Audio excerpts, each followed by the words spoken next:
6번 문제 용도 지역지구제요. 그거 정리합시다. 지역지구제는 목적이 효율성이죠. 형평성이 아니라. 어울리지 않는 걸 빼버리고 어울리는 걸 묶어서 쓰자. 그것도 정리하면 이렇게요. 지역지구에서 문제 나온다면 맨 처음에는 어떤 특정 지역을 정해놓고 특정한 용도 주거용하고 말고 공업용 혼재되어 있대요. 이럴 때 특정한 용도 이외에는 이용할 수 없는 규제하는 공법상 규제 상태가 용도 지역지구제. 맞죠? 어울리지 않는 것이 있었을 때 어울리는 걸 빼버리고 어울리는 것 묶어 땅을 잘 써먹자. 이게 용도 지역지구제 아닌가요? 그렇기 때문에 용도 지역지구에서 맨 처음에는 목적은 효율성, 형평성이 아니라 효율성입니다. 그래서 연업에서 나올 수 있는 맨 첫 번째는 유용성을 높이자. 또는 아니면 효율성을 높이자. 요거 아닌가요? 맨 처음에는. 그렇기 때문에 여기에 나와야지 만일에 공법상 규제이기 때문에 형평성을 높이다 그러면 안 된다는 소리죠. 이 말 이해했어요? 첫 번째 목적이. 두 번째는 주거용과 공장이 혼재되어 있었을 때만 집이 이렇게 있었습니다. 이럴 때 제가 요거 하나 사고 싶었어요. 근데 요거 사면은 먼저 용도 지정하기 이전 얘기니까. 그러면 공장 때문에 투자자 입장에서는 미래 기대 가치가 떨어질 수는 위험 요소가 존재한 거죠. 이 동네 공장이 주거용과 항상 섞어져 있으니까 돈이 될까 안 될까요? 가치가 떨어질 수가 있죠. 왜? 불경쟁이 있으니까. 여기까지 왔어요? 이럴 땐 정부에서 이거를 없앤대요. 그리고 주거적으로 만든대요. 그럼 투자자 입장에서 외부 불경쟁이 없어졌으니까 미래 가치가 이제 떨어질 일이 없어지니까 기대 가치가 높아지는 거 맞죠? 돈 되겠다. 그러면 수요가 많아져요, 적어져요? 그죠? 근데 공급에 있어 변화가 없으니까 그러면 초과수요 될 거 아니에요? 그러면 초과수 되면 가격은 올라가겠죠. 이때 올라가는 것을 우리 뭐라고 초과 이윤이 커진다는 얘기. 맞죠? 그래서 그래프를 이렇게 그렸잖아요. 이런 식으로. 둘이 같이 만났습니다. 자, 이 정도 가격에서 만나고 있어요. 그래서 원래는 처음에 두 개가 동시에 썼을 때 이걸 5억이라고 가정합시다. 예를 들어서. 그런데 정부에서 공업용을 없애고 주거적 전용으로 만들겠다 발표를 했어요. 그럼 이제 이 동네 집 사면 돈 될까 안 될까요? 공장이 없어졌으니까, 외부 불경제가 없어졌으니까, 가치를 떨어질 수 있는 위험 요소가 제거되거나 줄어들거나 없어졌으니까, 그럼 돈 되겠죠? 그럼 수요가 많아진다는 얘기, 수요 곡선이 오른쪽으로 간다는 얘기. 여기까지 온 거죠? 그러면 가치가 점이니까 올라갈 거 아니에요? 이만큼 초과수 됐으니까. 그럼 가격에 대해서 6억이라고 가정하자고요. 그러면 이 동네 있는 사람은 어제까지는 5억 받은 오늘부터 1억씩 더 받으니까 초과이윤을 더 받는 거죠. 그래서 두 번째 초과이윤은 누가 받는다? 기존 공급자가 받는 거지 신규는 누린다 못 누린다? 그 얘기하려고. 그러니까 초과이윤은 기존 공급자. 맞죠? 그래서 기존 공급자만 누리는 거지 신규는 어쩌니까 누리지 못한다. 맞죠? 그 다음에 이런 녀석들은 기존 초과이윤은 언제만 단기에만 존재하죠. 장기는 없어지죠. 단기에 공급의 시차성 때문에 나와요. 초과이윤은 단기에만 나옵니다. 근데 종종 문제는 어떻게 될까요? 장기적으로 나온다 그러면 또 안 되겠죠? 단기에만 나오니까. 그 다음에 세 번째는 이 사람들이 왜 초과 누렸습니까? 미리서 자리 잡고 있으니까. 이거를 사전적, 사후적, 사전적 독점. 그럼 답 나왔네 벌써요. 3번이. 그죠? 문제 답은 3번은 사후적이라고 나왔죠? 그거 푸는 문제. 그래서 언제든 여기는 사전적 독점의 문제지 사후적 독점이 아니란 얘기.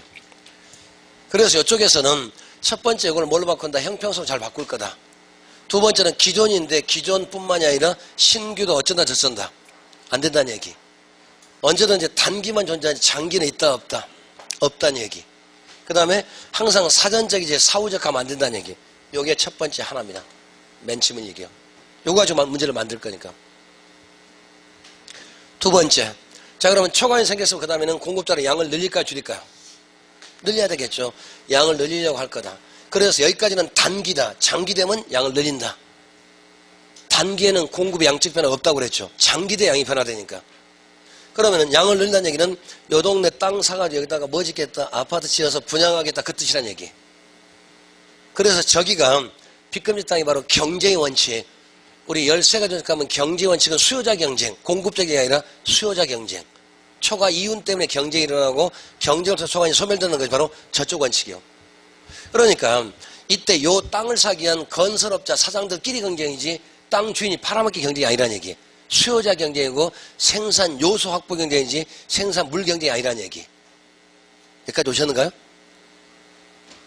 다들 처음 듣는 또 표정하고 계시죠? 그 말 다 했단 말이에요 사실은요. 아는 말 하나도 없다니까요.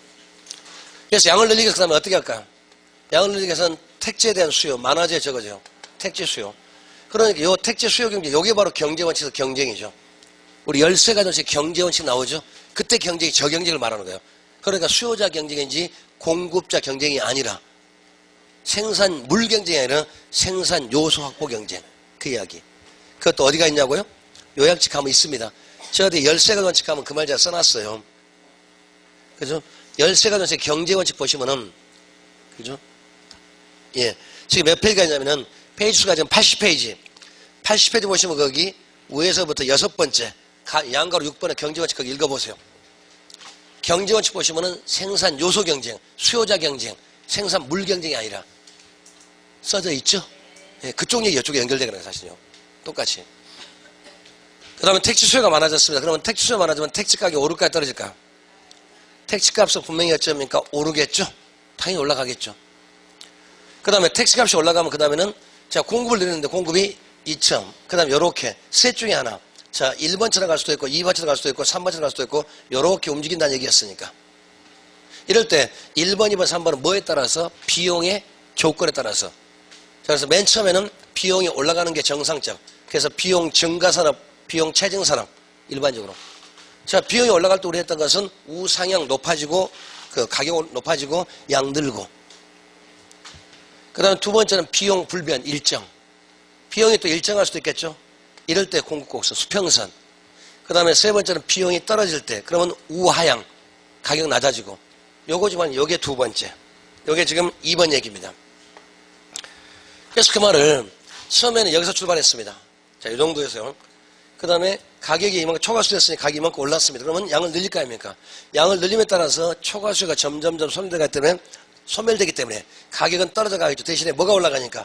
이게 택지값이 올라가니까 비용이 올라가니까. 그래서 가운데 지나가서 요렇게 된다는 얘기. 그래서 우상향.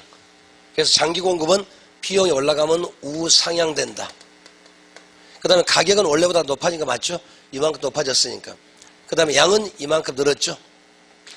그래서 가격도 올라가고 양도 다 늘더라. 양은 세 개 다 늡니다. 그 다음 두 번째 비용이 일정할 때 여기서 출발해서 여기까지 초과가 있었습니다. 그러면 양을 늘릴 거 아닙니까? 양을 늘려감에 따라서 초과수는 점점 소멸돼 가니까 값이 떨어지겠죠. 근데 비용이 똑같으니까 어디까지? 원상 돌 때까지. 그래서 장기 공급은 수평선 되고 가격은 똑같아지고 양은 이만큼 늘 거고. 그래서 장기 공급은 수평선. 요 말 지금 본 적 있죠? 우리 기본서에 123페이지, 기본서 가지고 122페이지, 123페이지 그거 있을 겁니다. 그래서 가격은 원래하고 어쩌니까 똑같아질 거고. 그 다음 비용이 떨어져 갈 때 우하향합니다. 이번에는 여기서 출발해서 여기까지 왔습니다. 이만큼 초과이 생깁니다. 그러면 양을 늘릴 거 아닙니까? 양을 늘리면 초과수요가 점점 소멸돼 가니까 값이 떨어지겠죠. 근데 추가적으로 뭐가 떨어지니까? 택지값 떨어지니까. 그래서 현실은 요거 하나밖에 없고 두 개는 현실은 없어요, 사실은요. 이론이기 때문에 만든 거예요. 그럼 더 아래가기 때문에 우하향 이렇게 돼요. 그래서 가격도 어쩌니까 또 떨어졌죠. 양은 이만큼 늘었잖아요. 그래서 비용이 떨어져갈 때는 우하향 오른쪽으로 내려간다는 얘기요. 그 다음에 가격은 떨어지고 전체 다 양은 전부 다 늘 거다. 그래서 우리 기억할 때 어떻게 기억하자고요? 자, 올라갑니다. 올라갑니다. 올라갑니다. 요거 기억하자는 얘기예요. 올라가면 올라가고 똑같아지고. 본 적 있죠? 그 다음에 일정합니다. 수평선인데 주로 수직선을 잘 바꾼다. 아니란 얘기. 수평선. 그 다음에 가격도 똑같고. 그 다음에 떨어져 갑니다. 그러면 떨어져 가죠? 떨어지죠. 올라가고 올라가고 똑같고 내려가고 내려가고. 요거 얘기하는 거. 요게 이쪽 얘기예요. 그 다음에 용도지 시점은 요 좋은 점이 있는데 세 번째 단점. 용도지 시점은 나쁜 점이 바로 뭐가 있다? 형평성 깨진다는 얘기. 용도지 정한 지역하고 정하지 않는 지역은 집가 상승이 같아 틀리다. 틀리다. 그래서 맨 첫 번째 단점은 그저 형평성이 조금 떨어진다. 그 다음에 이걸 정할 때 어떻게 정하더라? 그 동네 사실 잘 반영이 안 되더라. 또 용도직 정하고 바로 실시하는 것이 아니라 짧으면 10년, 길면 2, 30년 걸립니다. 그렇기 때문에 두 번째는 신축성이 어쩌니까 상당히 좀 떨어지겠죠. 그 다음에 세 번째는 규제 획일성. 이걸 정할 때 담당 공무원 현장 가서 보고하는 것이 아니라 지도당에서 원만 그리더라. 현실 사실 잘 반영이 안 되더라. 규제 획일성. 그죠? 그래서 규제가 너무나도 어쩌니까 획일성 됩니다. 이렇게요. 그래서 요 세 가지가 단점. 그래서 이거로 보완은 정책이 또 두 가지가 있다고 그랬죠? 보완책. 그래서 보완책이 우리 교재 보자면 5가지 나오는데 우리는 2개만 해가자. PUD 제도하고 TDR 제도. 몇 가지 오면 돼요, 이제. 그래서 요건 단점이에요. 이걸 단점을 보완하기 위해서 종류가 5가지가 있는데 우리는 2가지만. 첫 번째가 PUD, Plan Unit Development, 계획된 단위개발 제도. PUD 제도 요구하고요. 그 다음에 2번째는 TDR 제도, 개발권 이전 제도도 여기에 속합니다. 요렇게. 그래서 1번, 2번, 3번, 4번 요게 딱 한 세트입니다. 요렇게 주의자고요. 요게 또 장단계 가면 또 나오니까. 그러니까 기본서 할 때 우리 장단계를 그 말 안 해놓고 용도 지위 한꺼번에 묶어서 말했어서 항상요. 자, 봅시다. 4번, 6번이요. 옳지 않은 것은 토지 소유자 입장에서 효율적인 토지를 할지라도 주변 토지와 그 다음에 공간에 부조화가 생길 수 있기 때문에 정부가 개입한다. 즉 외부 불경제에 대한 해결책이 될 수가 있다. 어울리지 않은 것은 정부가 어울리게 다시 만드는 거겠죠. 외부 불경제. 맞죠? 1번 맞고요. 2번째, 어울리지 않은 부의 효과를 차단하는 경우에 당해적 주택가치 하락의 가능성이 줄어서 수요가 증가하고 단기적으로 주택가치는 상승한다. 그러니까 공장이 없어지기 때문에 이제는 가치가 떨어질 수용이 없어지니까 주변의 가치가 미래 기대가치 높아지니까 그러면 수요 많아질 거다. 그러면 초과수 되니까 가격이 올라갈 거다. 그게 바로 초과 이윤. 여기까지 왔죠. 2번 얘기는 어디까지? 여기까지 온 겁니다. 여기까지 2번 얘기요. 그 지금 2번이 여기까지 왔잖아요. 그 다음에 3번째. 용도지정에 따른 문제가 되는 것은 사후적 독점이면 사전적 독점이 아니다. 거꾸로. 사전적 독점 문제지 사후적 독점 문제가 아니란 얘기. 답은 이거잖아요. 4번째. 토지개발 및 이용이 지나치게 속박된 지역가치는 하락하나 그렇지 않은 가치는 그다음 지역 간의 차이가 발생할 수 있죠. 이게 바로 형평성이 깨진다는 얘기. 단점 얘기 나왔습니다. 5번째도 과잉지정은 위치별 토지 특성을 잘 살릴 수 있는 효율성이 저해되고 오히려 특정용으로 지정된 토지소유는 그다음 재산권을 오히려 과잉보호한다. 역시 형평성 깨진다는 얘기. 그러니까 요것만 딱 정리하시면 돼. 그러니까 이것도 우리 평소에 여러 번 했던 얘기요. 이렇게 정리하시는 거예요. 요거 정리하고 내가 한번 써보는 거죠. 그렇게 하시면 됩니다. 넘어갑니다. 그 다음에 9번. 개발권 이전 제도는 다른 거 다 버리자고 그랬으면 딱 하나만 기억하시면 돼요. 공적자금, 사적자본. 그죠? 민간자본이죠.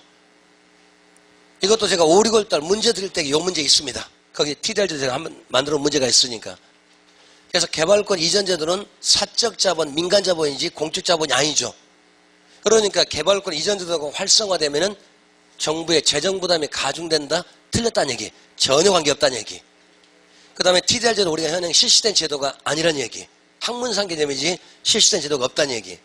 그러니까 보상대상은 더더욱 없다는 얘기. 그래서 다른 거 다 예를 들어서 말하는데 여기는 얘가 찾지 못했습니다. 그래서 예를 들어서 말을 잘 안 해요. 현실이 안 보이기 때문에. 법 있는 것도 보상 안 해주는데 없는 거 보상해 줄까요? 제가 그렇게 표현했으니까. 현실에 우리가 지금 쓰지 않는 제도입니다. 거기도 3번째 보시면은 그다음 추가적인 공적자금 틀렸습니다. 공적자금이 아니라 민간자본이요. 제가 보기에서 민간자본이 딱 3군데가 있는데 요거 하나 나왔습니다. 나머지 2가지는 MBS 유동화제도 민간자본, 그 다음에 리치란 말도 민간자본. 그 3개가 민간자본, 나머지 전부 다 그죠? 그 3가지는 사적자본, 민간자본입니다. 거기까지만요. 자, 넘어갑니다. 그 다음에 몇 장 넘기시고, 그 다음에 15분부터는 이제 정말 15분부터는 주택 정책에 대한 얘기입니다. 자, 공공주택 얘기 나오네요. 그래서 주택 정책은 딱 줄이면은 5개가 있어요. 우리가 일반적으로 주택 정책에서는 임대료 규제, 분양가 규제, 분양가 자율화, 그 다음에 보조금, 공공주택 그 5가지 반드시 정리해 두셔야 됩니다. 이게 매번 모의고사 나올 때마다 주택 정책 나옵니까 안 나옵니까? 거의 매번 나옵니다. 그래서 실제 문제도 하나 아니면 2개 꼭 나오니까. 자, 정리합시다. 그래서 맨 처음에가 임대료 규제. 자, 임대료 규제란 말은 전셋값 규제한다는 얘기죠. 임대료 규제, 전셋값 규제 또는 가격 상한제, 가격 한도제. 맨 먼저 임대료 규제는 정부의 직접적 개입 방법 중에 하나입니다. 맞죠? 2번째 목적은 정치적 목적입니다. 경제적 목적 아니죠? 그 다음에는 효율성이 아니라 형평성입니다. 이 3가지만 이해하셨을까요? 그러니까 정부의 개입 수단에서 직접적 개입. 임대료 규제는 가격 통제니까 정부의 직접적 개입 수단. 우리 바로 전식을 여기 썼던 거 아까. 개입 수단에서. 2번째 목적은 정치적 목적, 경제적 목적. 정치적 목적. 그것도 효율성이 아니라 형평성. 이거 줄인 거. 이런 말들이 사회사회 지문에 하나씩 들어가면 까다로워지니까.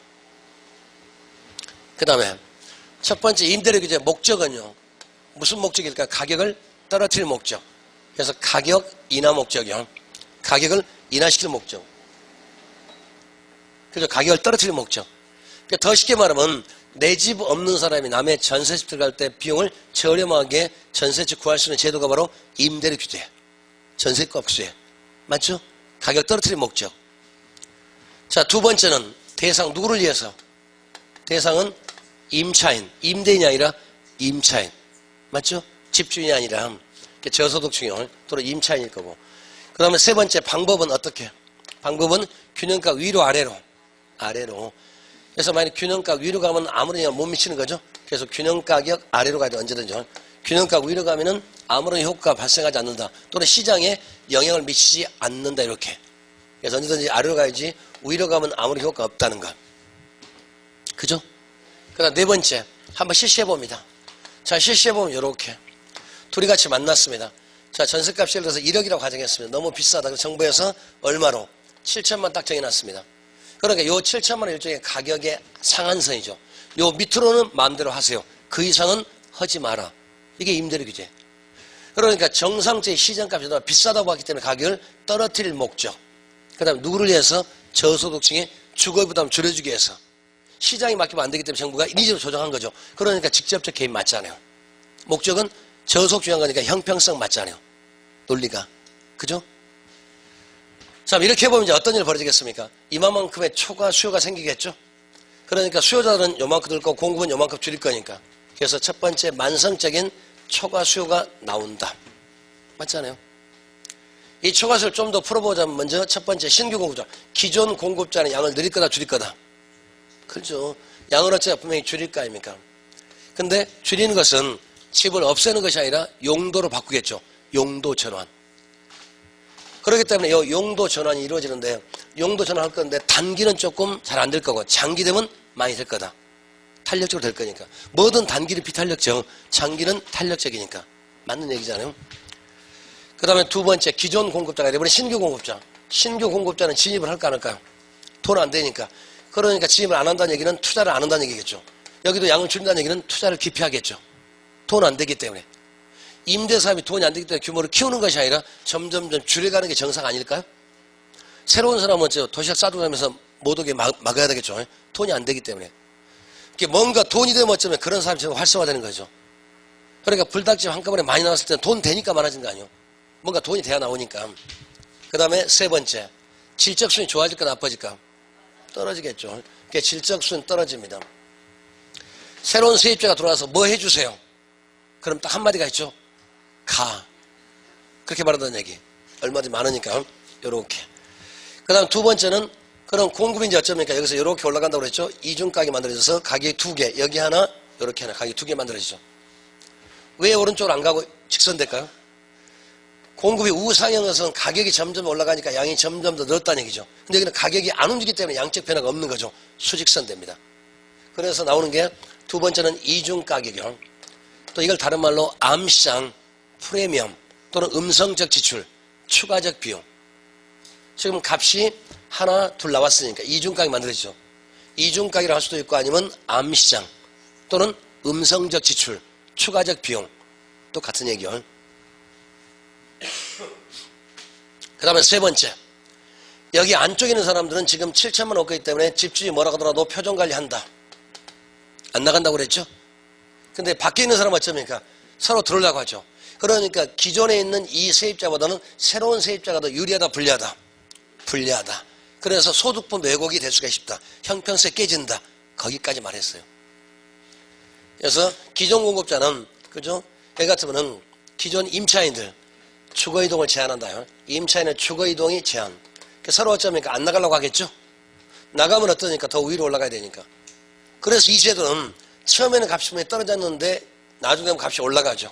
그 다음에 양을 이만큼 줄여놨죠. 그렇기 때문에 장기적으로 쓰면 된다 안 된다? 단계만 써야 된다. 장기 되면 오히려 값을 떨어뜨리는 것이 아니라 올려놨죠. 값을 올려놓고 양을 줄여놨으니까 정말 잘못된 정책. 그래서 전재석은 단계만 써야지 장기는 의미 없다. 거기까지 말했었어요. 그 다음에 다섯 번째. 이번엔 대책. 그럼 이걸 장기적으로 쓰려면 어떻게 하자? 공급을 끌고 오면 되겠죠. 그래서 요 공급선을 요점선을 여기서 맞춰가지고 이렇게 자 끌고 왔습니다. 요만큼 공급을 한번 늘려봐요. 자 늘리면은 초과수이 없어지니까 1번 다 없어지면 전부 다 없어집니다. 이것도 없어지고 전부 다 없어져. 결국에는 뭐 하자? 양을 늘리자. 그러면은 그러니까 5번째 대책이요. 그러면 공급자들 왜 이만큼 양을 줄였습니까? 돈이 안 됐으니까. 그러면 돈 주자. 그게 보조금. 집안치 임대할 때마다 3천만 원씩 보조금을 주면 정상적으로 어쩌면 어디까지 오겠습니까? 여기까지 올 거 아니요. 나머지는 누가 할까요?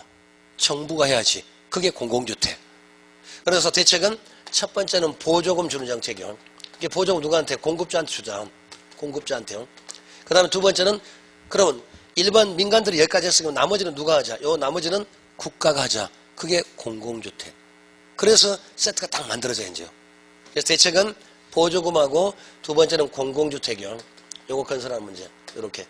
그래서 요게 완벽하게 딱 한 세트면 요거요. 요거 반드시 해야 됩니다. 요거 하나만 하면 뒤에는 다 해결되니까. 요게 가장 기본이에요. 임대료 규제가 무슨 말이고, 왜 하고, 어떻게 하고, 이루어졌는가. 요거 이해하시자는 얘기. 그럼 자, 두 번째가 뭐가 나오냐면, 그 다음에는 분양가 규제요. 임대료 규제하고 분양가 규제는 거의 비슷한데, 단위만 틀리다. 임대료 규제는 전셋집이고, 분양가 규제는 내 집 살 때. 역시 첫 번째 목적은 뭐겠습니까? 여기도 목적은 뻔하죠. 가격을 떨어뜨릴 목적 같습니다. 그 다음 두 번째 대상은 누구로 대상했을까요? 이번은 임차인도 될 수가 있고 무주택 서민, 저소득층.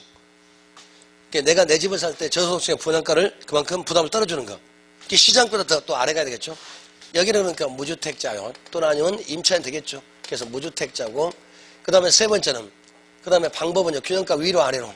역시 아래로. 똑같아요. 여기도 균형가격 위로 가면 안 되겠죠. 아래로 가야 됩니다. 위로 가면 효과 없다는 얘기. 그 다음에 네 번째 또 실시합니다. 그럼 요렇게 둘이 같이 만났어요. 자, 이 정도 값이 집값이 5억이라고 가정합시다. 그런데 정부에서 얼마로? 4억으로 규제합니다. 그래서 분양가를 떨어뜨린 거죠. 그렇기 때문에 이래 떨어뜨리면 그 다음에 어떤 일이 벌어질까? 또 똑같잖아요. 이만큼의 또 초과수 생기겠죠? 똑같아요. 1번 저기처럼 만성적인 초과수 나올 거다. 첫 번째 기존 공급자 양을 늘릴 거다 줄일 거다. 당연히 줄일 거 아니에요. 돈이 안 되니까. 지금 분양가가 5억이 아니라 4억으로 떨어졌으니까 그러면 이만큼 양을 줄이는 거 너무 당연하죠. 기존 공급자는 양적으로 어쩌니까 신규 공급량을 줄일 거다. 유량을 줄일 거 아니에요. 그 다음에 두 번째 신규 공급자는 진입할까 안 할까? 진입 안 하겠죠. 돈 안 되니까. 그죠? 또 세 번째 실적순 좋아져 나빠져요. 나빠질 거 아니에요. 5억이 돼도 기업에서는 이윤이 남아야 되고 4억 돼도 기업은 이윤이 남아야 되니까 그럼 자재 좋은 거 쓰겠죠. 너무 쉬운 게 결혼 아니요? 아니 뻔한 얘기 좀 하고 있잖아요. 내가 건설을 찾아간다면 당연히 이렇게 하지 않을까요? 착한 건설사 없다니까요. 그 다음에 없는 거 하나만 더 합시다. 그러면은 5억에 4억 됐으면 4억 되더라도 이윤이 남아야 되니까 자재값 빼먹는 것도 많지만은 제일 많이 빼먹는 게 땅값을 빼먹는다는 얘기. 그럼 비싼 데지요, 싼 데지요? 싼 데가 중심에서 외곽이었어요. 그러면 도시 외곽의 난개발, 스프롤 현상. 여기서 나오는 거죠. 도시 외곽의 난개발. 맞죠? 그러니까 당연히 지금 사업, 그러니까 90년대 우리 초반 중반까지 주로 아파트를 어디다 많이 지었어요? 중심지에 많이 짓는 것이 아니라 외곽에 많이 짓는 거 맞죠? 그런 논리 때문에. 외곽의 난개발요. 외곽의 스프롤 현상이요. 여기 어쩌니까 나올 수가 있겠죠? 이걸 보기 싫어서 한꺼번에 묶는 것이 또 신도시 개발이죠. 그 다음 대책이 또. 그러니까 이런 말도 쭉 가면서 흘러가면서 이해를 하는 거예요. 그 다음에 두 번째 또 이중가격이 나올까 안 나올까요? 당연히 나오겠죠. 요렇게 올라가죠. 그래서 또 이걸 과소비란 말까지 쓰잖아요. 우리는 대형평수 신청한다고 그랬죠. 그래서 요게 이제 뭡니까? 일종의 프리미엄이죠. 여기도 이중가격이 나옵니다. 또는 아니면 여기도 같으면 음성적 비용 또는 추가적 비용 프리미엄 나오는 거 똑같습니다. 그 다음에 세 번째가 분양가 자유화. 이번에 그래서 정부가 어쩌니까 좀 이제 분양가를 풀어주겠죠. 분양가 자유화 정책을 풀어주는 겁니다. 그럼 분양가를 자유화하면은 맨 첫 번째는 분양가격이 엄청 오르겠죠. 기본 논리만 먼저. 그동안 이거 규제는 때문에 건설사는 손해 많이 봤을 거 아니에요. 그럼 이제 기회는 이때죠. 그럼 분양가가 엄청 오를 겁니다. 당연하죠. 분양가가 굉장히 상승합니다. 그 다음에 상승도 어쩌니까 그냥 상승하는 것이 아니라 기하급수로 막 뛰기 시작하죠. 그래서 1000만 원 이상 아파트가 없다가 갑자기 많아지고 잠실에 123층짜리 거기 주거용 많이 있다고 있습니다. 거기 평당값이 7천만 원에서 8천만 원 한 평당. 한 평에 보통 7,000에서 8,000원 돼요. 제일 작은 평수가 60평이래요. 네. 그래서 42에서 45억 정도 된대요. 기본이 한 45억 원 다 합니다. 근데 저 같으면 안 해요. 뭐 유명 배우가 사튼 말씀했잖아요. 누군지는 말 안 할 거고. 신문에 나왔더라고요. 신문에서 90억 주고 토지 샀대요. 저 같으면 안 합니다. 차라리 10억 가지고 단독 사놓고 딴 데 상가 사든지 아니면 땅 사든지 그게 훨씬 낫겠죠. 아, 조만권 밥 안 먹여줘. 조만권 한두 번이면 질려. 그죠? 거기 또 좀 관리비가 쌀까 비쌀까요?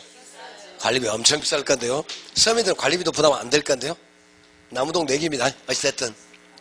그런 사람 있을 수 있고, 여유로운 사람 그럴 수도 있겠죠. 그 다음에, 분양가 올라가고, 그 다음에는 또 자유를 하면 누구를 대상으로 삼을까요? 서민들 대상으로 삼을까요? 아니면 부자를 대상으로?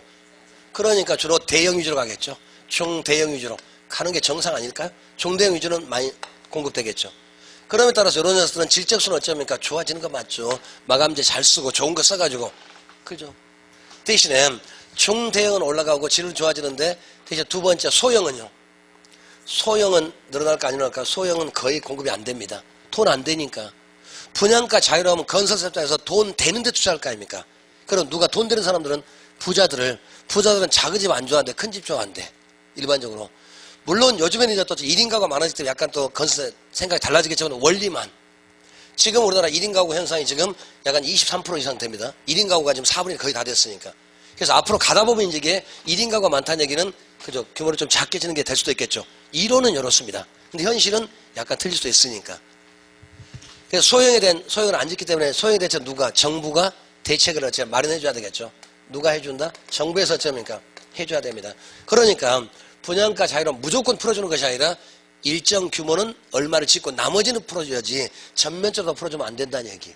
예를 들어서 몇 채가 있으면 몇 채 정도는 작은 거 지어라. 그 정도 하고 나머지는 네 맘대로 해서 이렇게 해야지 처음부터 다 풀어주면 안 된다는 얘기. 그래서 여기에 제일 키가 이겁니다. 소형은 는다 안 는다? 안 느는데 대부분 는다 이렇게 나와요. 그 다음에 네 번째 보조금. 여기 보조금도 여러 가지 있지만은 자, 보조금 정책은 정부의 간접적인 개입 맞죠? 그 다음에 정치적 목적 맞죠? 여기도 형평성 맞잖아요. 보조금 누구 보조금 주니까? 일반적으로 저속 줄 거 아니에요. 일반적으로 봤었을 때 여기도 보조금 주는 것은 첫 번째는 공급자한테 줄 수도 있고 그 다음에 두 번째는 수요자한테 줄 수도 있죠. 자, 공급자 주는 방법이 있고 두 번째는 수요자. 종류가 두 가지가 있었죠. 근데 공급자 준다는 얘기는 건설사한테 장기 저로 이자를 싸게 준다든지 아니 정부가 직접 돈을 준다든지요. 이럴 때는 여기는 단기에는 어쩌면 효과가 없습니다. 왜요? 집 짓는 시간이 필요하니까. 단기에는 효과가 없습니다. 근데 장기 되면 효과가 있는 거죠. 장기 되면 양도 늘고 가격도 떨어지고. 그게 장기가 되면 이렇게 될 거 아닙니까? 둘이 같이 만났었는데 공급이 오른쪽으로 가니까 그러면 가격 떨어지고 양 느는 거 맞죠? 그래서 장기가 되면 효과가 있는데 이때는 장기가 되면 가격은 떨어지고 양은 늘으니까 참 좋은 정책. 그래서 정부 입장에서 봤을 때 가장 좋은 정책은 요 정책입니다. 정부 입장에서 봤을 때. 가격 떨어뜨려 놨죠. 양 그냥 늘려놨으니까 얼마나 좋은 정책이요. 근데 우리 입장으로는 안 좋다고 그랬죠. 주거지 선택권이 없으니까. 현대건설이 잠실에만 지었습니다. 그럼 광주분들은 혜택 못 봅니다. 그래서 잠실사람 혜택 볼 거 아니에요. 주거의 선택권이 없기 때문에 국가 입장은 좋지만 우리는 안 좋아요. 그 다음에 수요자한테 두 가지가 있죠. 할인 쿠폰 주는 가격 보조가 있고 돈 주는 소득 보조. 여기 가격 보조란 말은 할인권 준다고 그랬죠. 가격 보조. 또는 이걸 다른 말로 전세금 보조, 집세 보조란 말은 현금 주는 것이 아니라 할인 쿠폰 주는 거예요. 그래서 반드시 집을 살 때, 집을 옮길 때 쓸 수 있는 그런 제도이기 때문에 소비를 약간 강제할 수도 있죠. 소비를 유도하는 겁니다. 쓰게끔. 이걸 지난번에 어떻게 얘기했냐면은 우리 항상 기름값 쌀 때 유료 바우처도 한번 실시한 적이 있었죠. 그때 기름 넣을 때 할인권을 주기 때문에 할인받아서 기름을 넣기 때문에 기름을 넣을 때만 의미가 있기 때문에 운행을 더 많이 한다 적게 한다. 그렇죠. 시골의 할아버지한테 버스 해수권 나눠준 거. 저 버스 해수권 저 나눠드렸습니다. 근데 그건 돈이 아니라 버스 타실 때 요금을 안 내는 거야. 그럼 출타를 더 많이 하신다는 얘기. 그게 바로 이쪽 얘기. 그래서 가격 보조, 집세 보조, 전세금을 일명 할인 쿠폰 주는 거. 일명 바우처 제도. 그렇기 때문에 가격 보조는 일단은 특정 명목을 딱 정해놓고 거기에 쓰게끔만 유도하는 겁니다. 그러니까 딴 데는 못 써요. 그러니까 집을 살 때 옮길 때 쓸 수 있는 그런 할인권 제도, 일명 바우처 제도라는 말을 쓰는 거예요. 여기는 소비를 약간 어쩌니까 유도할 수도 있죠. 그러니까 소비 유도. 굳이 말하자면 소비를 더 강조할 수 있다는 얘기. 그 다음에 두 번째는 소득보조. 소득보조란 말은 현금보조라고 그랬죠. 그래서 현금보 직접 돈 주는 겁니다. 그래서 우리 입장을 되게 가장 좋다는 얘기. 여기가 수시에 합격했습니다. 내일까지 등록해야 됩니다. 그런데 돈이 아직 없습니다. 오늘 500만 원 현금 나왔습니다. 집 넓힌 데 써야 되죠? 금방 아실 수 있는 얘기요. 그래서 이쪽에서 뭐만 보자는 얘기겠습니까? 딱 두 가지 봅시다. 그래서 정책 효과면요. 이거하고 그 다음에 소비자 효용면, 만족적인 면, 요것만. 문제는 요거니까. 물론 요렇게 나올 수도 있겠지만 기본 키는 이쪽에 있습니다. 그러니까 정부의 정책면에서 제일 좋은 게 요게 제일 좋은 거죠. 그 다음 두 번째가 요거죠. 세 번째가 요거. 그러니까 정부의 정책으로 봤을 때는 정책 효과는 가장 많이 나온 게 요게 제일 큽니다. 요거는 정책 효과 안 나올 수도 있죠. 분명히 현금으로 집행이 됐었는데 그 돈이 딴 데다 새 나가니까 다른 데 쓰기 때문에 정책 효과 거의 안 나올 수도 있어요. 우선 급한 데 먼저 쓸 거 아니에요. 집 고치 쓰는 것이 아니라. 그런데 소비자 만족도에서 이게 제일 좋은 거죠. 현금 줄이 제일 좋죠. 효자가 따로 없어. 그죠? 효자는 딱 한마디야. 자주 찾아뵙는 건 기본이고, 그죠? 형이 동생한테 돈 잘 줘봐요. 우리 형 최고야, 항상. 근데 안 줘봐요. 도둑놈, 자린고, 미친말. 그죠? 그러잖아요. 형제간에 조화가 잘 된다? 형이 잘 베풀면 어쩌니까 말을 잘 들어. 그죠? 근데 지 혼자만 챙겨봐요. 잘 안 들어. 맞잖아요. 두 번째, 세 번째 이렇게. 요거 제일 중요합니다. 보조금에서는. 그 다음에 다섯 번째가 이제 공공주택. 그렇게 주택정책 다섯 가지 다 정리하는 거예요. 공공주택이란 말이에요. 이거는 사회주택, 또 다른 말로 사회주택이라고 합니다. 이제 공공주택은 공격기관에서 집을 지어서 저렴하게 세입자들에게 혜택을 주는 그런 제도, 부담을 줄여주는 제도. 여기는 직접적 개입 맞죠? 그 다음에 형평성이 줘도 저속주의 이해한 거니까. 그래서 여기도 그래프 세 개만 봅시다. 이렇게. 그러니까 사회 전체가 있고 여기는 사적시장. 사적시장이 있을 거고요. 그 다음에 또 오른쪽은 공적시장. 여기는 공적시장이요. 그 다음에 여기는 사회 전체. 사회 전체로 봤었을 때. 맨 처음 특정 지역에 있었을 때 지금 사기업에서 현대건설에서 지금 임대사업하고 있습니다. 여기에 먼저 주공이 있다고 가정합시다. 제가 주공에서 하고 있습니다. 그럼 같은 지역에 있다는 얘기는 그저 서비스가 똑같다는 얘기. 그럼 가격이 같다는 얘기입니다. 그래서 처음에는 둘 다 가격을 똑같이 임대료가 요만큼, R0만큼 하고 사적시장에서는 요만큼 있습니다. 그 다음에 같은 지역이기 때문에 규모도 똑같고 대치관계 성립이 되니까. 그 다음에 평수도 똑같고 임대료 같이 출발합시다. 이렇게. 공적시장도 임대료가 똑같고 일단 양이 요만큼 있고 그러면 사회 전체는 이렇게 쓸 겁니다. 임대료 요만큼이고 양은 요만큼이요. 그런데 이번에 공공주택은 정부에서 여기다가 주공해서 다시 또 아파트를 짓는 겁니다. 그럼 여기는 대체가 많아진 거 맞죠? 그러면 요 사람 요렇게 오게끔 유도하는 제도요. 그래서 맨 처음에는 공적시장에 양이 늘어나요. 첫 번째 1번. 그래서 공적시장에서 양이 늡니다. 그럼 양이 늘면 초가 공급됐으니까 가격, 그래서 양은 이만큼 늘어나고 시적으로. 그 다음에 가격은 떨어지겠죠. 자, 2번. 여기 가격이 떨어졌어요. 그래서 일시적으로는 요만큼 양이 는 것은 맞아요. 그래서 사회 전체적으로 여기만큼 쥐었으니까 단기적으로 일시적으로는 요만큼 양이 는 것은 맞습니다. 그 다음에 처음에는 둘 다 가격이 똑같았었는데 이게 갑자기 떨어지니까 이쪽에 있는 사람 요렇게 이사 온 사람 있을까 없을까요? 있을 수도 있을 것 같아요. 그래서 단기적으로 공적시장에는 수요가 많아지고 사적시장에서는 수요가 감소할 거다. 자, 수요 감소한다는 얘기는 수요 곡선이 왼쪽으로 갑니다. 자, 3번. 이렇게 한다는 얘기예요. 자, 수요가 감소했습니다. 그러면 이제 상대로 초가 공급됐으니까 빈집이 많이 생길 수도 있죠. 단기적으로. 그래서 거기 보니까 빈집이 생기고 공가가 생기다 그런 말 나오잖아요. 그럼 가격 떨어지겠죠? 네 번째. 따라서 공적시장에서 양을 늘리면은 여기 있는 사람은 당의 혜택을 보고 이사가는 혜택 보고 여기 남은 사람 혜택 본다 안 본다? 본다. 그래서 공적시장에서 양을 늘리면은 사적시장에 남아있는 사람도 일시적으로 단기적으로 혜택을 봅니다. 근데 시험에서 아무런 혜택이 없다. 그럼 틀리겠죠? 혜택을 본다는 얘기. 그 다음에 그러면 이제 계속 이런 일이 벌어지면 현대건설은 무슨 생각할까요? 이러다가 우리 손해보니까 그러면 가격이 떨어졌으니까 이제는 어쩌면 양을 늘릴까요 줄일까요? 장기가 되면 양을 줄일 거다. 요렇게. 그래서 장기가 되면 사적시장의 양이 줄어듭니다. 그래서 요만큼 줄어들어요. 자, 줄어들면 이제 다시 초과 수요돼서 값은 다시 올라가겠죠. 여섯 번째 값은 원상복귀됩니다. 그래서 여기 가격하고 요 값이 두 개로 만들어져서 무슨 가격? 이중가격도 만들어질 수가 있죠. 요거 1번부터 6번까지만. 그 다음에 일시적으로 늘었지만 요놈이 줄어들었기 때문에 사회 전체하고는 변화가 있다 없을 거다? 없을 거다.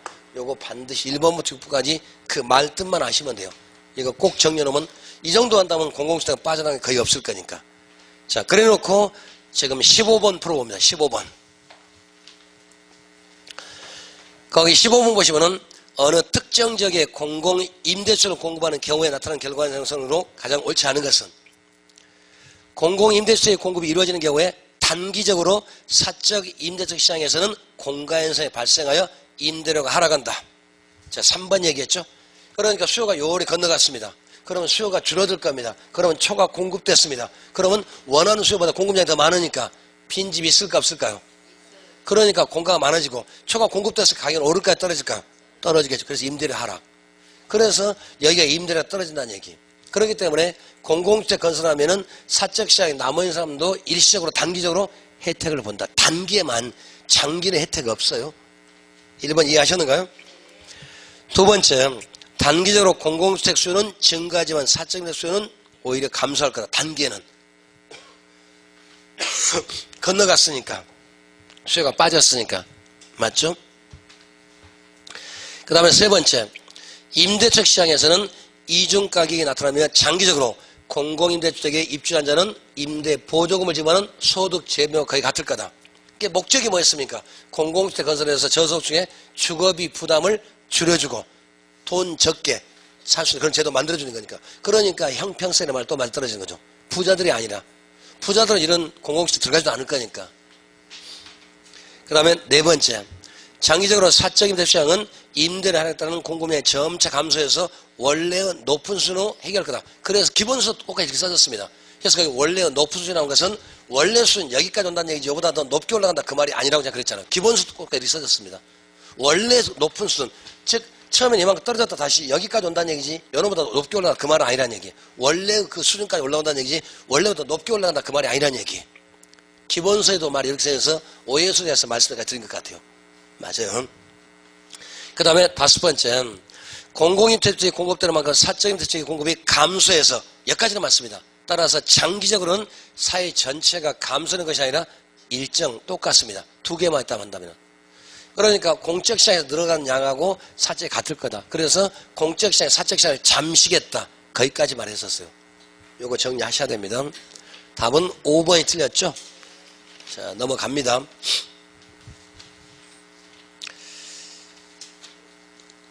이번에는 하나 넘깁시다. 거기 19번, 20번, 21번은 다른 문제입니다. 이것도 사실은 이걸 균형해서 말하는 건데 19번, 그 다음에 20번, 20번 전부 다 함수 문제 나왔죠? 이것도 우리 좀 해볼까요? 여기는 사실은 균형에 대한 문제예요. 우리 균형에서는 함수 문제 나왔을 때 균형에서 맨 먼저 첫 번째 찾는 문제가 예를 들어 이렇게 다 가져갑시다. 요래 됐을 때 균형가차, 요 가격 차수, 양 차수 이게 첫 번째. 그 다음 두 번째는 최고가격 실시하면 어떤 일이 벌어지겠습니까? 그게 두 번째. 지금 19번이 그 문제예요. 최고가격 실시하면 항상 임대료 값이 그죠? 가격이 분양가, 그 균형가가 더 밑으로 가야 되니까 그럼 반드시 초과 수요가 나올까? 초과 공급이 나올까요? 최고가격 실시한다면은. 최고가격은 여기 분양가, 이거는 요 두 가지는 균형가 아래로 가기 때문에 항상 초과 수요나 초과 공급 나와요. 초과 수요가 나와야 정상이지. 집어넣으면 되니까. 그러니까 균형의 문제가 예를 들어서 그럼 19번 풀어볼게요. 보자면 아파트 값이 임대료가 150만원. 그 다음에 QD는 1200-2P. 수요함수는 그죠? 1200-2P가 되고요. 그 다음에 공급함수는요. 보자면 Q는 200 플러스 3P요. QS는 자, 200 플러스 3표. 이렇게 다 가져갑시다. 그러니까 이쪽에서 문제를 만들 때 가장 첫 번째 문제가 가격과 양 찾으세요. 한번 해보는 거예요. 맨 처음에는. 그래서 이걸 제가 네 가지 종류가 있다고 그래서 사실은 네 가지 종류가 있는데 한 가지만 지금 주로 문제가 많이 나왔었으니까. 첫 번째는 두 개 해놓고 가격과 양 찾아보자고요. 이게 떨어질 수도 안 떨어질 수 있지만 한번 해보면은 그죠? QD, Q에서 똑같아야 되죠? 같아야 되니까. 그렇다면은 그죠? 1200요. 1200-2P는 그 다음에 200 플러스 3P가 되죠. 자, 넘어가고 넘어갑니다. 그럼 얼마 되겠습니까? 1000은 지금 OP가 되겠죠. 자, 1000은. 그 다음에 뭐예요? 네, 맞아요. 그죠? 그러면 이제 P는 어쩌니까? 예를 들어서 200. 여기 나왔습니다. 그래서 가격이 일 때 200. 그러면 여기다 또 200 집어넣어 보세요. 그럼 양은 얼마나 오는가? 그죠? 400 빼니까 800 나올 거 아니에요. 그래서 여기에 가장 일반적인 문제. 여기 가장 일반적인 문제 스타일. 그 다음에는, 자, 가격 보면 200 나왔어. 그러면 굳이 하자면은, 그래프를 하자면, 이렇게 됐죠. 요래 만나가지고 여기 가격이 여기가 200입니다. 여기가 200이고, 여기가 지금 800이구만요. 여기까지가. 그러니까 첫 번째 문제가 요거 보고 가격과 양 찾으세요. 첫 번째가. 두 번째는 최고 가격. 거기 보시면은 얼마로 했습니까? 150으로 규제했죠. 그럼 균형가 위로 갔습니까? 아래로 갔습니까? 그죠? 요렇게 됐다는 얘기. 그러면 자, 150 했다는 얘기는 균형가격을 아래로 갔으니까 최고가격 실시했다. 그러면 초과수익 얼마가 되겠습니까? 이거 계산 문제가 두 번째. 한번 해봅시다. 이쪽에다 150원 넣고 여기도 150원 넣고 여기도 한번 150원 넣어봐요. 그러면 이번엔 같지 않을 거니까. 자, 그러면 1200에서 그죠? 300 빼니까 여기는 900 나오겠죠? 여기는 900 나오네. 그럼 여기는요? 650이요? 이렇게 나왔다 갑시다. 그러면 지금 공급량은 650인데 수요는 900이니까 얼마만큼? 250만큼 초과 수요가 나왔네요. 그럼 답 있는가요? 예, 답 나왔습니다. 이게 두 번째. 그 다음에 세 번째는 이제 그 다음 얘기요. 세 번째가 밑에 문제인데 거기 21번이 이제 그 문제인데 1에 됐었을 때 그러면 분명히 공급은 이렇게 한다고 그랬죠. 이중가격이 된다고 그랬으니까. 그럼 요 값이 얼마겠습니까? 이거 찾는 문제가 그 다음 문제. 이거 찾는 문제가. 그러면은 처음에 어쩝니까? 현재는 150으로 규제하니까 그죠? 여기 있는 사람들은 그죠? 650세대만큼은 요만 값을 냈을 거 아니에요. 그럼 밖에 있는 사람 들어가려고 하니까 가격이 이렇게 올라가야 되겠죠. 이중가격이 맞춘 문제. 그러면은 만일에 규제값을 150으로 했었을 때 추가적으로 소비자는 얼마까지 지불할 수가 있겠는가? 얼마까지? 그럼 요 가격 찾으면 되겠죠? 요거 찾는 문제. 어떻게 찾을까요? 그럼 이번에는 요게 지금 뭡니까? 지금 수요 곡선이죠. 수요가 양이 얼마입니까? 지금 150이죠? 그럼 여기다가 150 열어보세요. 지금 여기가 수요 곡선이니까 여기 수요 요점 찾으니까 지금 수요 곡선이 양이 650일 때 가격이 얼마가 그 말이니까 그럼 여기다가 650 집어넣어보세요. 수요량 650이니까 그러면 이제 넘어가니까 어떻게 되겠습니까? 550은 2P가 되니까 그러면은 275점 되죠. 넘어가니까 이쪽으로 오니까 550 되죠. 그 다음에 여기는 어쩌면 넘어가 2P니까 그러면 550이니까 그러면 275 맞죠? 요 값이 얼마나 씁니까? 275 요거 찾는 문제. 이게 세 번째. 네 번째는 이랬을 때 암시장 총 매출액이 얼마인가? 요거 네 번째 문제가 크게 말하자면 그러니까 여기가 275 나왔다면 예를 들어서 규제값을 150으로 하면 추가적으로 얼마를 지불하겠는가? 그럼 150에 275니까 125고 아니면 최대값을 얼마인가 하면 전체가 275 나올 거고 이 방법이 지금 네 가지가 다 있어요. 그러니까 첫 번째는 균형가격 양 찾아라. 첫 번째가. 두 번째는 규제했었을 때 가격 최고가 실시했을 때 어떤 일이 벌어집니까? 그게 두 번째. 그 다음에 세 번째는 이럴 때 이중가격이 만들어지니까 이 값이 얼마입니까? 찾는 문제가 세 번째. 그러니까 양을 다 집어넣으면 되니까 수요량에다가 집어넣으면 되잖아요. 그러면 275 나왔습니다. 이럴 때게 여기 암시장 총 매출액 이게 암시장 총 매출액은 그래도 높이 곱하기 밑변이니까 그러면 650 곱하기 그 다음에 차이니까 125 곱하면 나오겠죠? 여기까지가. 이 문제는 아직 안 나왔지만은 그래서 최고가 여기까지 문제가 종종 나와요 사실은요. 그 다음에 이 가격도 이렇게 많이 안 나와서 사실은 말씀을 안 드렸어. 이거 하면 저도 헷갈려 할 것 같아가지고. 근데 마지막에 얘기합니다. 그래서 이 방법이 네 가지가 있다는 얘기. 첫 번째는 균형 가격에서는 나온다면 균형 가격 양 찾아라. 그게 첫 번째. 두 번째는 그죠? 최고가 실시하면 어떤 일이 벌어집니까? 초과수 나올 거 아니에요. 여기까지 이해된 거죠? 그 다음에 세 번째는 이때 이중가격 150 있고 여기 얼마 되겠다 275 찾는 문제. 그때는 수요니까 지금 이 수요 곡선 만나는 요점이니까 그러면 수요량이 얼마가 요 양만 찾으면 되죠. 그래서 650 찾아놨잖아요. 수요량이 그러면 650일 때 가격이 얼마냐 그 말이죠. 숫자가 잘 찾아놓고 저 650 어디다 집어넣을지 몰라 틀린 사람 많아. 여기는 분명히 어쩌니까 여기가 수요 곡선 맞죠? 수요 곡선 양이 얼마니까 650 됐어. 요 값이니까 그럼 수요량에다가 650 집어넣으면 되겠죠. 그럼 가격 나올 거 아니에요. 그 다음 네 번째는 여기까지 찾았으면 요 면적 일종이 뭐겠습니까? 면적이 암시장 총 매출액 프리미엄 총액. 그러면 높이 곱하기 밑변이니까 높이는 125고 밑변은 650이니까 두 개 곱하면 얼마 나오겠죠? 여기까지가. 그 문제가 지금 그래요. 21번 문제가 지금 그 최고가를 찾는 문제 지금 맨 위에 가격 한번 해보시고요. 그 다음에 22번 임대료 규제 오른쪽 얘기입니다. 옳지 않은 것은 임대료 규제는 임차가 보호하는 가격 규제 일종이다. 맞죠? 그러니까 임차가 하고 누구를 보호한다? 지금 말해 무슨 말이니까 대상을 누구다? 요거네요. 임차인을 보호할 목적으로 값을 더 이상 올라가지 마라. 규제하는 정책. 맞죠? 일종의 가격 규제고 임대인 보호 목적이 아니라 임차인 보호 목적. 1번 맞고. 두 번째, 임대료 규제는 단기적으로 임대료 효과가 충분히 발휘하지 못한다. 장기에 안 나오지 단기로 나옵니다. 그래서 임대료 규제, 분양가 규제 최고값은 단기에는 효과가 있지만 장기는 효과 없을 수도 있죠. 그러니까 단기에 일시적으로 시작하지 장기가 하면 안 됩니다. 장기 달라면 어떻게 해야 됩니까? 보조금제를 실시해야 돼. 장기가 되려면. 그래서 2번이 틀렸죠. 그러니까 단기에는 효과가 있지만 장기 되면 효과 없을 수도 있어요. 그래서 단계만 시작, 오래 시작하면 안 된다. 2번 틀렸습니다. 세 번째, 균형임대료보다 임대료가 상한이 낮을 경우에 임대료가 규제 이전의 수준보다는 낮아져서 단기에 비해서 장기에 초과가 훨씬 더 많이 생길 거다. 당연히 맞죠. 뭐가 됐든 단기는 일시로 잘 변화 못하니까. 단계는 어쩌니까 이 사람들이 바뀔 때게 그죠? 여기 용도 전환 단계는 잘 될까 안 될까요? 안 된다고 그랬죠. 그렇기 때문에 단기보다는 장기가 되면 용도 전환이 빠를 거 아닙니까? 어제 세입자 들어왔었는데 가격 뚝 떨어지니까 나가 못 하잖아요. 2년은 기다려줘야지. 그럼 다시 재기하고 갱신할 때 안 하면 될 거 아닙니까? 그러니까 단기는 조금 비탄력적이고 장기는 탄력적이기 때문에 3번도 맞고요. 네 번째, 균형 임대료보다 임대료 상한이 낮을 경우에 장기적으로 임대 질은 낮아질 수 있다. 질적 수준은 저하된다는 얘기. 맞죠? 다섯 번째, 임대료 규제는 임대료에 대한 이중가격 형성할 수가 있다. 맞는 얘기네요. 그 다음에 23번 똑같은 문제입니다. 23번도 정부가 임대료 수준을 규제하여 그 다음에 시장이보다 낮게 설정할 경우에 주택시장에 나타나는 현상을 가장 옳지 않은 것은 자 1번 투자자들은 임대차 자금을 차는 기피하거나 기존 임대부터 용도 전환 가능성이 커질 거다. 돈 안 되니까 투자 안 할 거 아니에요.